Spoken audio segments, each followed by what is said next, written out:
Quand on entend parler de la pollution de l'air, on se réfère souvent à la Chine.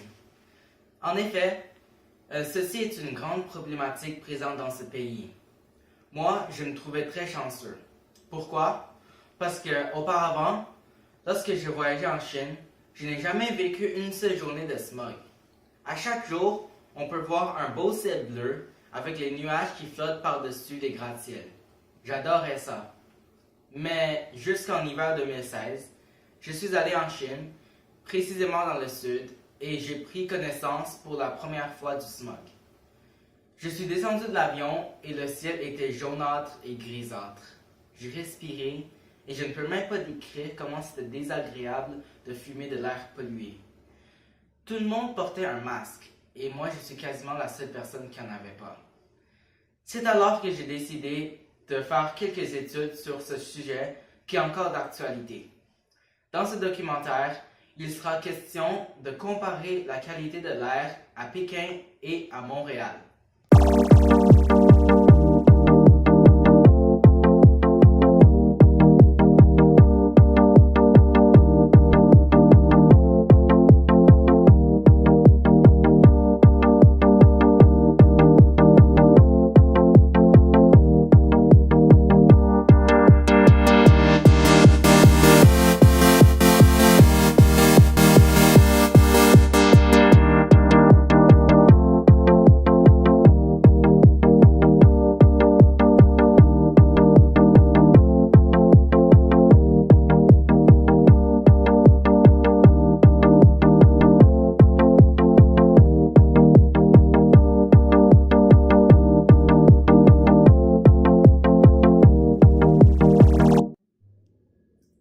Voici une comparaison entre les deux villes, Pékin et Montréal.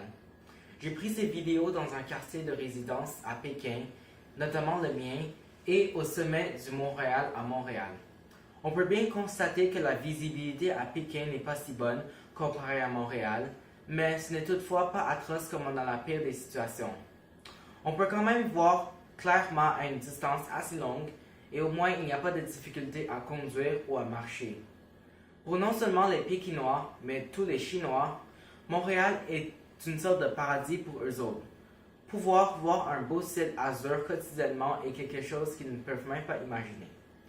Par ailleurs, en vue de la situation de l'air en Chine, de la prévention du smog et la diminution de pollution à Montréal, les gouvernements ont instauré des mesures au niveau de la vie quotidienne des citoyens.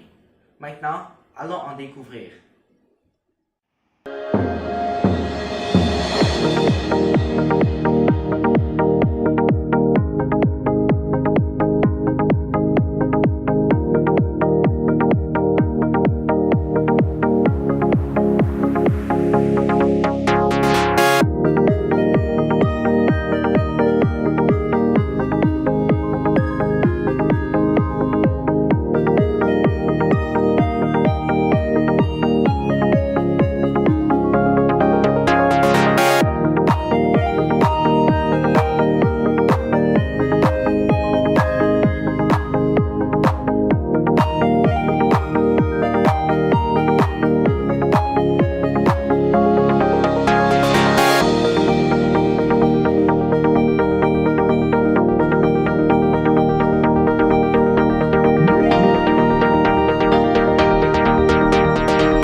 La photo derrière moi est prise lors d'une journée, cet été, où la qualité de l'air est excellente.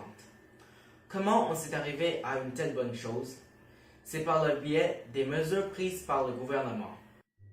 Autant à Montréal qu'à Pékin, on peut constater des bus hybrides ou électriques. Ceux-ci ont pour but de diminuer l'émission de CO2 par les véhicules ordinaires. À ce que je sache, sur la ligne 36 Monk à Montréal, on peut voir des bus verts 100% électriques et des bus hybrides sont sur les lignes proches de Montréal. À Pékin, lorsque je suis retourné cet été, on en voit des bus électriques partout dans la ville.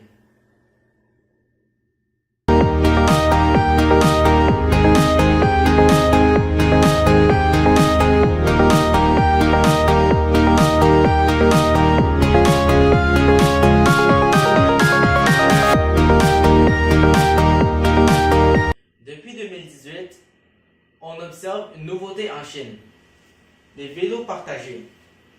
Les vélos partagés sont des vélos publics qu'on trouve n'importe où sur la rue. Comparé à Bixi, c'est différent parce que Bixi, il y a des stations fixes, par exemple devant les métros, et les vélos partagés, ça se retrouve n'importe où sur la rue. Ils sont mobiles. Il s'agit de scanner un code QR pour l'utiliser et à la fin de le barrer sur place. C'est pour encourager les gens à utiliser le vélo au lieu d'une voiture parce que de toute façon, à Pékin, le trafic fait en sorte que le vélo va plus vite qu'une voiture. Ici, c'est un endroit d'entrepôt des vélos partagés. Pourquoi on choisit cet endroit? On voit quelques caractères en chinois derrière.